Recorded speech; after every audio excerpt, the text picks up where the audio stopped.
Well, hello. Let's begin the readings. Our first reading is Mr. Rachel's, but I want to address some overall, like, introductory issues first. Just actually, just one of them that actually is the primary thing to point out in this class. The difference between theories of right, which is right here at the beginning of my lecture notes here. The difference between teleological and deontological ethical theories is extremely important. Um, Look, it is true. I should make this clear.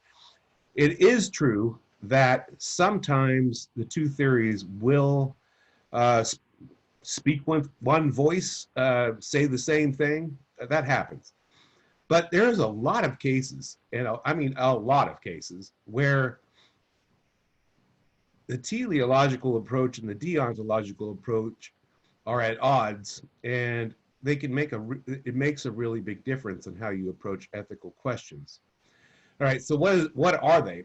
Well, the teleological approach, teleology is referring to through time. And essentially what it means is that you're looking at the consequences. This is also called consequentialism. So you'll hear that term. It's the same thing. Consequentialism, a teleological approach. You look at the consequences. What are the results of your action? Is it going to turn out good, or is it going to turn out bad? Are you going to do something? What are you doing, and is it going to have a positive impact or a negative impact? Is it going to be good, or is it going to be evil? But you're looking at the results.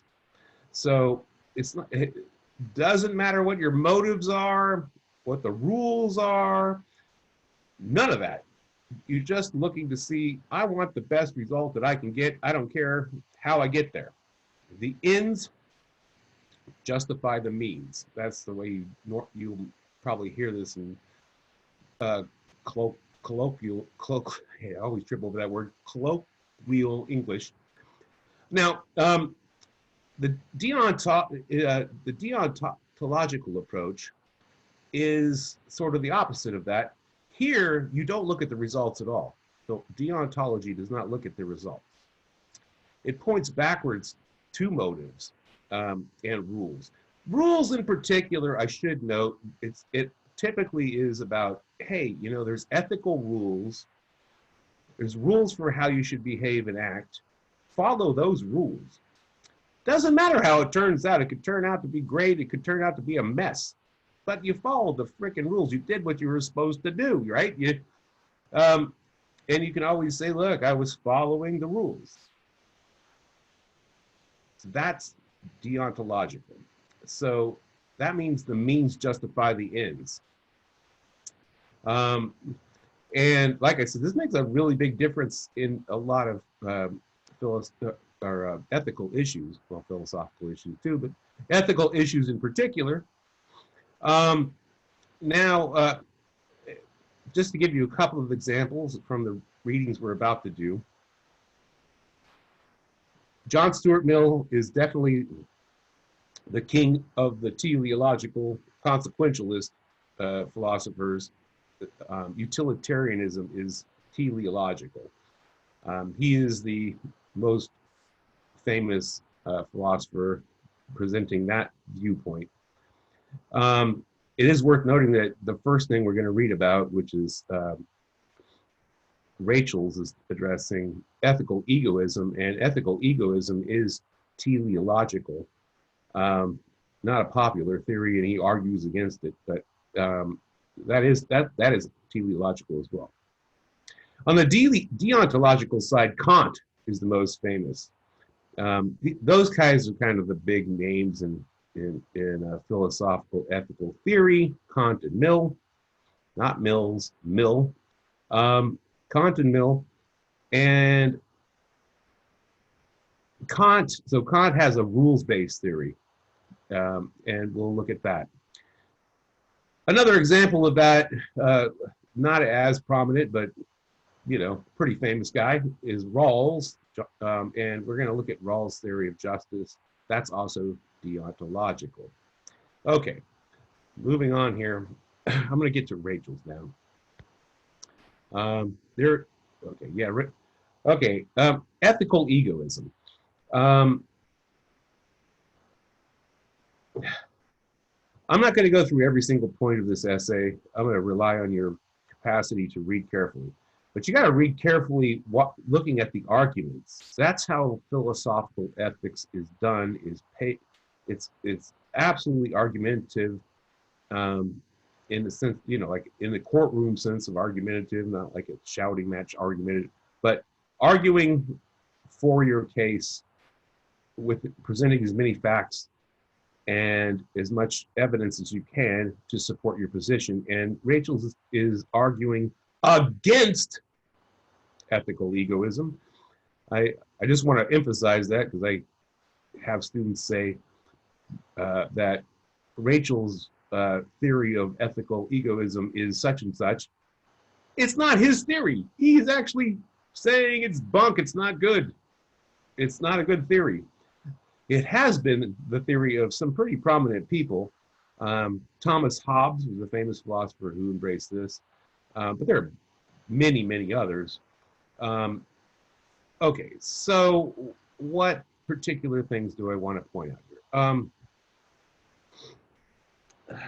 Well, first, I guess the thing that most people get really tripped up on, and Rachel does address this, but I think I want to emphasize this, is that when he talks about confusions,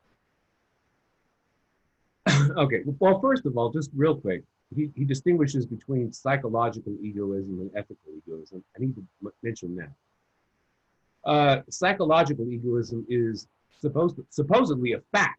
Okay, so that's not supposed to be a philosophical theory at all. That's supposed to be a factual theory about psychology, that people are always egoists. And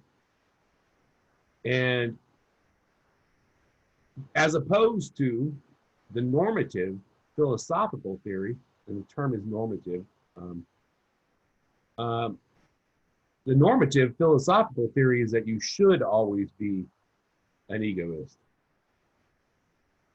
Should is different than is. So, because if you say that it's just plain true that people are always egoists, then it's kind of a moot point whether you're a philosophical egoist or not, or an ethical egoist or not, because you just are, right? It's supposed to be a fact, right? And if you can prove against that being the factual case, which he tries to do, I think he's pretty successful, by the way. He tries to prove that's just not factually correct. Then psychological egoism is not true. And then we're left with the philosophical normative view of egoism, which is that you should be an egoist. That's much harder to defend with most people that embrace that view do it on the basis of psychological egoism. That's why he's doing this. And if you disprove psychological egoism, then it's a lot harder case to make that ethical egoism is a plausible theory. All right. Now, one of the first confusions that he mentions, though, is the one that I noticed that people have a difficult time sorting out and wrapping their minds around. So I want you to pay particular attention and be a little bit careful with this. That is that there's a difference between selfishness and self-interest.